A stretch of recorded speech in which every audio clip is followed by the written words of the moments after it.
Hello, my name is Hao. I would like to present our work, Safe Process Quitting for GPU Multi-Process Service. Nowadays, GPUs are common accelerators for throughput-oriented applications,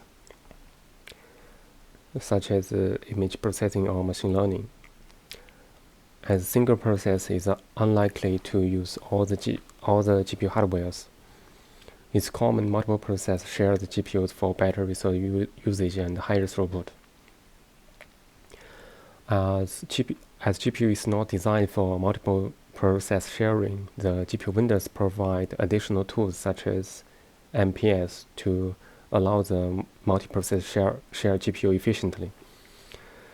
For example, the MPS create the single GPU context to manage all the process instead of create GPU context for each process.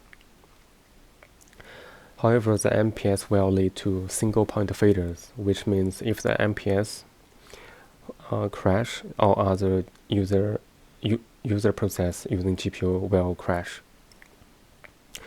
There are two causes of MPS failures. One is process exceptions, such as invalid memory access, and another one is user process quitting. That if the process quits while its GPU kernel is still running, the MPS will be in undefined state, and all other user processes will be interfered.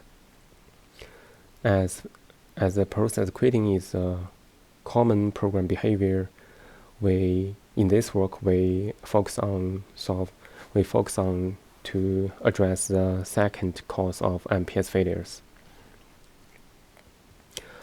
Let's look at what is unsafe process quit and safe process quit. On the left side, it's unsafe. The process launches GPU kernels running, and then the quit signal is sent to the process. The process quit while the kernel is running, and this will lead to MPS failures. This is unsafe. And on the right side, the process receives a signal between the GPU work and the process quit while no GPU kernel is running, and this is the safe process quit. We conclude that if the quit signal is received during kernel running, the process quitting should be deferred. In order to achieve safe process quit always, we propose programming APIs, which allows programmers to mark their code sections, which will be protected by the proposed APIs. For example, if the quit signal is received during the GPU kernels, the process quit will be deferred until the code section exits. Implementing such APIs is straightforward. For example, we can just block the signals in the quit block API and unblock the signals in the quit unblock APIs. This works for single-thread applications. However, it doesn't work for multi-thread processes because any thread in the process can receive the signals, which means blocking one thread is not able to block the whole process. To address these problems, we propose solutions. The basic idea is to check program states to know if it's safe or not just before the process quitting. And during the runtime, all the threads maintain the program states. We use 3 variables to maintain program states. Firstly, atomic counter is used, which is named number protected to maintain the number of threads in protected sections. Secondly, atomic bool is used to indicate if the quit signal is already received or not. Thirdly, event. By using the event, the signal handler thread waits for the last thread leaving the product sections. We propose three APIs. The first one is the signal handler, which will be registered at the program start.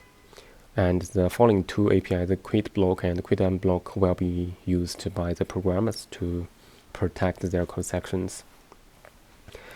Let's look at the effect of using these APIs.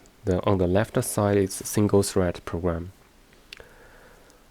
In the single thread process, at T0, before entering protect sections, the signal is blocked. And if the signal is received during the protect section, the signal handler is deferred until the process exits the sections. And the signal is deferred until the process exits the protect section. The process quitting is safe. And on the right side, it's a multi-thread program. Let's look at how the multi-thread maintains the program states. At T0, before entering the protect sections, the main thread just add the atomic counter n to 1 to indicate one thread in protect sections. And at T1, the thread A enters the protect sections, and the atomic counter n is 2. After T1, the quit signal is sent to the process. However, the signal is blocked at the beginning. The signal handler will not be executing. At T2,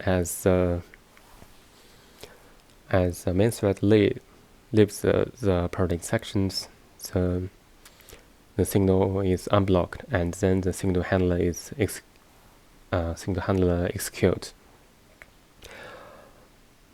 The signal handler first sets the flag to quit as true to indicate the signal has been received, and then check the counter n.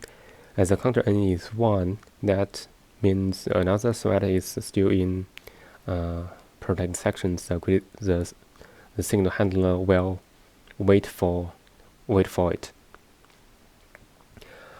At T3, the last thread A exits the protect sections, and it finds that the counter is 0 and the to quit is true. That means it is the last one, and then it will notify the main thread. After the signal handler wake up due to the notify, the signal handler knows that all the threads are not in the protect sections, and the program is able to quit safely. It should be noted that for the thread B, between the T2 and T3, the thread B would enter the protect section. However, it checked the program state that the to quit flag is true. It means the signal has been received. It will not proceed and just wait for quitting. Therefore, the program quitting is guaranteed to quit safely. We conclude this work. First, the basic idea of this work is that the process quitting should be locked until GPU kernel finishes, and we propose the APIs that enable programmers to mark their code sections, and this code sections will be protected from the process quitting. To support multi-thread programs, we maintain the program states that to indicate the program is safe or not safe. And for the safe quitting time, the signal handlers will be notified by the last thread leaving the protect sections, so that the signal handler knows that the program is in safe state and it can quit safely. Okay, that's all. Thank you.